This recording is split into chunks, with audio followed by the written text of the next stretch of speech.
My aunt cried the loudest at Grandpa's funeral. B. Heaving sobs that turned every head in the chapel. She clutched a tissue in one hand and Grandpa's framed photo in the other, and people kept coming up to her, squeezing her shoulder, saying he loved you so much. Diane, he was so proud of you. I stood 3 rows back and watched her perform. And I thought she has no idea what I know. Let me back up. My grandfather, Robert Callum McPherson, built his life the slow, honest way. He immigrated from Cape Breton to Ontario in his 20s with $200 and a trade certificate in electrical work. He spent 40 years as a licensed electrician, saved every dollar he didn't need, bought a small rental property in Hamilton when prices were still reasonable, and by the time he retired, he had something most people his age didn't real. Quiet, unglamorous wealth, not the kind people talked about at dinner parties. The kind that sat in a registered account and a paid-off duplex and a simple will that he'd updated every few years with the same lawyer on King Street West. He was not a complicated man. He made his own bread. He watched the Leafs lose with the same patient resignation every season. He called me every Sunday at 11 in the morning. And when I picked up, he always said the same thing. There she is. Like I was exactly who he was hoping for. I am his granddaughter. His only granddaughter. Technically. My mother, his daughter, died when I was 9. Ovarian cancer. Fast and ruthless. After that, Grandpa became the gravitational center of my world. He drove me to school when my father's work schedule made it impossible. He showed up to every single one of my university graduation ceremonies, undergraduate, and then my master's in the same sport coat he'd worn to my mother's wedding, which he'd had dry cleaned specifically for each occasion. He kept a photo of me on his fridge from when I was 7, gap-toothed and holding a fish I'd caught at his cottage. And he never replaced it, even when I offered him a better one. My Aunt Diane is his other child, 10 years younger than my mother, and constitutionally different in every way. She married well, or married someone with good credit and a golf membership, which, in certain circles, passes for the same thing. Her husband, my Uncle Gerald, runs a commercial real estate consulting business out of Mississauga. They have a house in Oakville that they renovated twice in 6 years. They have 2 sons, my cousins Tyler and Brent, who are pleasant enough when sober and exhausting otherwise. Grandpa loved Diane. Of course he did. But I think even he knew, in the way you know things you never say aloud, that Diane loved what Grandpa represented more than she loved Grandpa himself. She called him on his birthday, and at Christmas, she visited 3 or 4 times a year. When he started having mobility issues at 81, it was me who arranged the grab bars in the bathroom. It was me who drove him to his cardiology appointments at St. Joseph's. It was me who sat with him through the 2 weeks he spent in hospital after his hip replacement, eating terrible cafeteria sandwiches and watching afternoon game shows with the volume too loud because his hearing aids needed new batteries, and we kept forgetting to pick some up. I am not saying this for credit. I'm saying it because it's the context for everything that came after. Grandpa died on a Thursday morning in March, peacefully, in his own bed, which was exactly what he wanted. His neighbor called me because she had my number from the emergency contact list he'd taped to his fridge. I was at work. I'm a project coordinator at a mid-size engineering firm in downtown Hamilton, and I left immediately and drove to his house and sat with him alone for a few minutes before I called anyone else. I don't know how to explain what that was like. I just know I needed it. I called Diane after. She arrived 2 hours later with Gerald, wearing sunglasses indoors, and immediately began talking about the estate, not in a cruel way. In the way people do when they're nervous and grief makes them practical. She asked about the will. She asked about the lawyer. She asked whether Grandpa had said anything to me about his wishes. I told her I knew he had a will and that his lawyer's name was on a card in the kitchen drawer, and that I assumed we'd hear from him soon. She nodded and said, of course, and then asked if I knew whether the duplex had been recently appraised. The duplex. I remember that word landing in my chest like a stone dropping into still water. We met with the lawyer. Douglas Ferreira.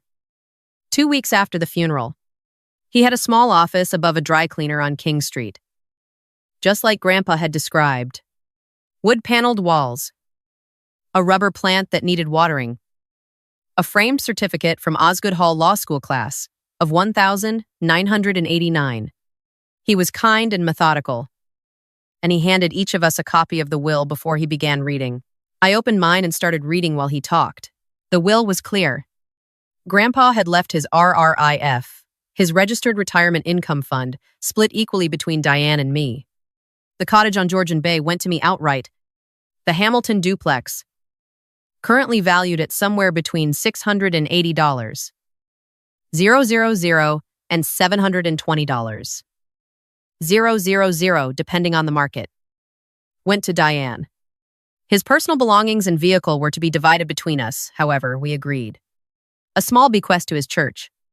Simple. Considered. Exactly like him, Diane smiled the whole way through. Gerald was typing something on his phone under the table, which I noticed and chose not to react to. And then Douglas said something. He said he wanted to flag one thing before we concluded. He said that approximately 18 months ago, Grandpa had come to his office and executed a document, a separate letter of wishes. Not legally binding, but intended to clarify his intentions around the cottage specifically. He said Grandpa had asked him to keep it on file and produce it at the reading. He said it expressed Grandpa's hope that the cottage would remain in family use and not be sold for at least 5 years. He slid a copy across the desk to each of us. Diane looked at hers. Something shifted in her face, something small, like a window closing, and then she arranged it back into a neutral expression and said, "Of course. That's completely reasonable. That was Dad's wish."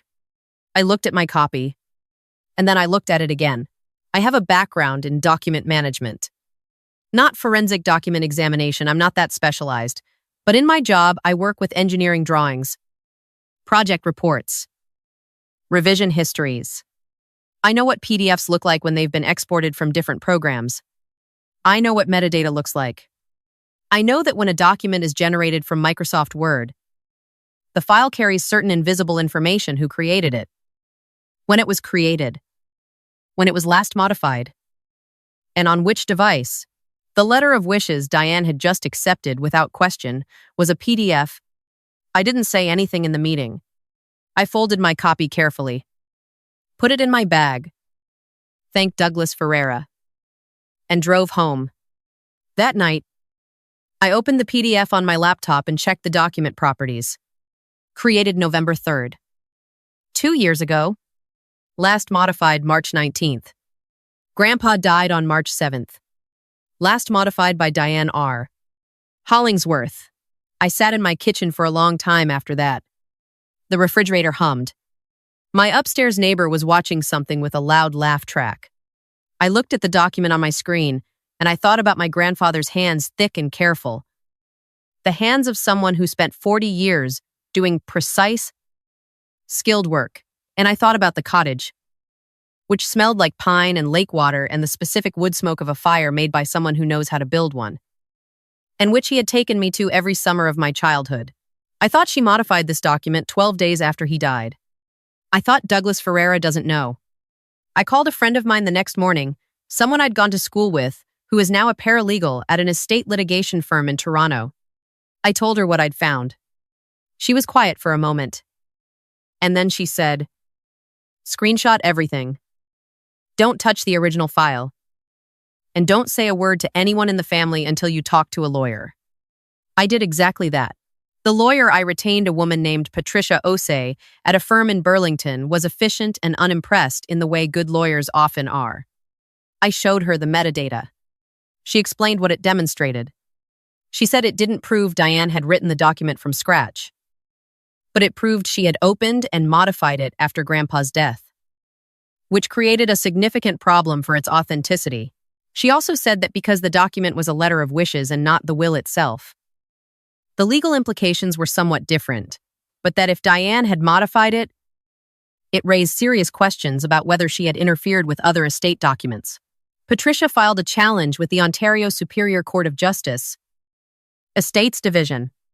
She also sent a formal letter to Douglas Ferreira, notifying him of the issue and requesting that he preserve all records related to the estate. Douglas Ferreira, to his considerable credit, called me directly the day he received the letter. He said he had compared the document I'd submitted with the metadata against the version in his own records. He said his version had been printed and filed as a hard copy. He said his hard copy did not contain the paragraph about the 5-year restriction on sale. That paragraph had been added by Diane. After Grandpa was gone, I want to be honest about what happened inside me when Douglas told me that. It wasn't triumph. It wasn't even anger. Exactly. It was something quieter and heavier, a kind of grief on top of grief. Because here's what the modified paragraph actually meant. Diane knew the cottage was mine. She had been at the reading. She had heard it clearly. But a cottage on Georgian Bay that you can't sell for 5 years is worth significantly less to a buyer or a developer than one you can list immediately.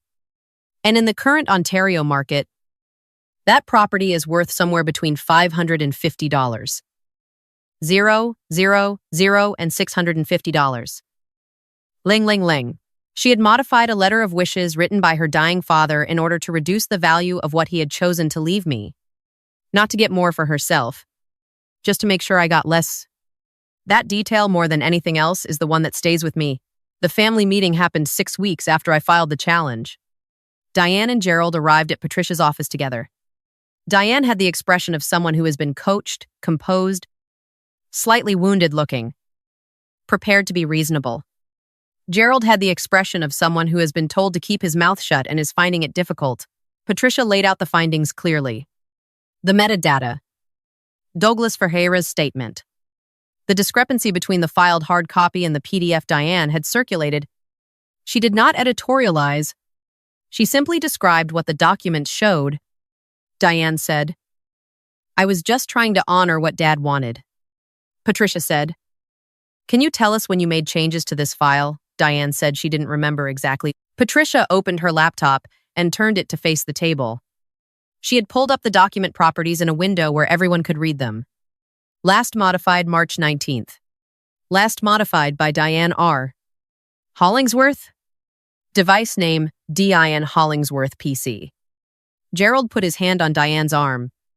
Diane looked at the screen. And then she looked at me for the first time since she'd sat down.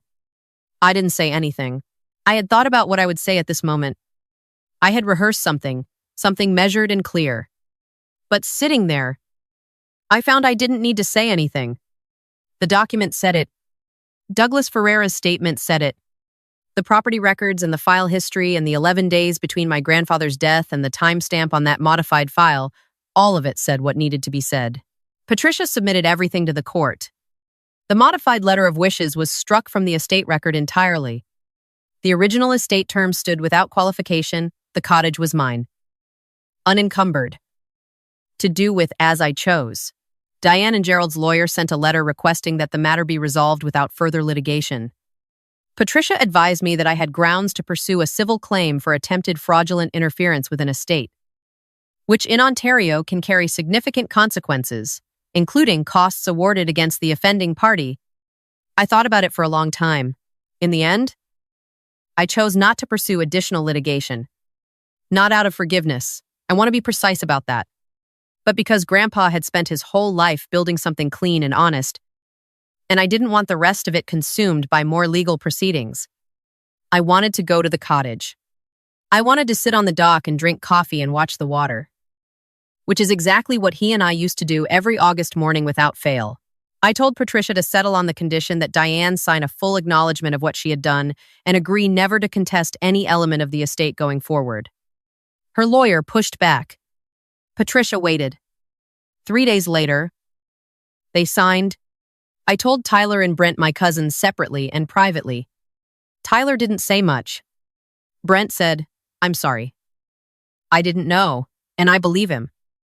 Because Brent has always been more honest than the rest of his family gives him credit for. I have not spoken to Diane since the settlement. I opened the cottage for the first time last May.